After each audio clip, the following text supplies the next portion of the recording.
ఎలా అర్థం చేసుకుంటే అలా. పవన్ కళ్యాణ్ పర్యటనపై ఇలా, ప్రతిపక్ష వైసీపీపై 2 మాటలంతే. ఇక మిగతా అంతా వైసీపీ విజ్ఞతకేనంట. ఉప ముఖ్యమంత్రి పవన్ కళ్యాణ్ వరద పీడిత ప్రాంతాల్లో పర్యటించడం లేదని విమర్శలు చేసే వారి తన చేతుల ద్వారా చెప్పెట్టారు.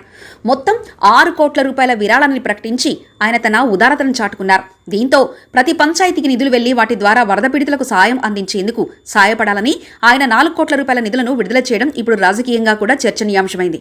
పవన్ కళ్యాణ్ సొంత డబ్బులను ఇలా ఇవ్వడంపై అందరూ ప్రశంసిస్తున్నారు. ఇలా ఎవరు చేశారంటూ నెట్టింట్ల నెటిజన్ల ప్రశ్నలు వర్షం కురిపిస్తున్నారు. పవన్ కళ్యాణ్ ప్రజల్లోకి రావడానికి ఆయనకు ఎటువంటి ఇబ్బంది లేదు. నిజంగా ఆయన వస్తే రచ్చ అవుతుంది.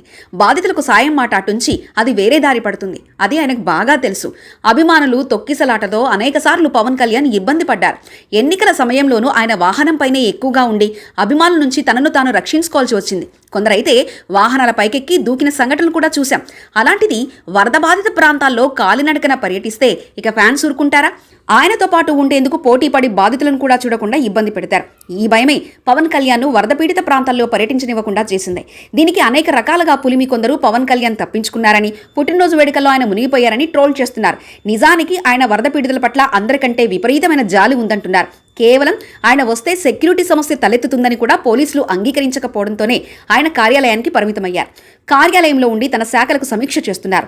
నిత్యం పంచాయతీరాజ్ గ్రామీణ అభివృద్ధి శాఖ అధికారులతో మాట్లాడుతూ వాటిని వరద బాధిత ప్రాంతాలకు పంపుతూ సాయం అందేలా చూస్తున్నారు.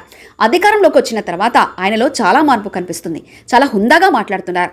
ముక్తసరిగా అవసరమైతే మేరకే స్పందిస్తున్నారు.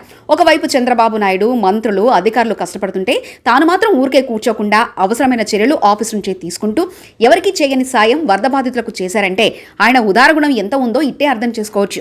పవన్ కళ్యాణ్ విమర్శించేందుకు కేటాయించే సమయం కంటే వరద బాధితులకు సాయం అందించడంలో వైసీపీ నేతలు కానీ మరెవరైనా ఆ టైంను వెచ్చిస్తే బాగుంటుందని కామెంట్స్ వినిపిస్తున్నాయి.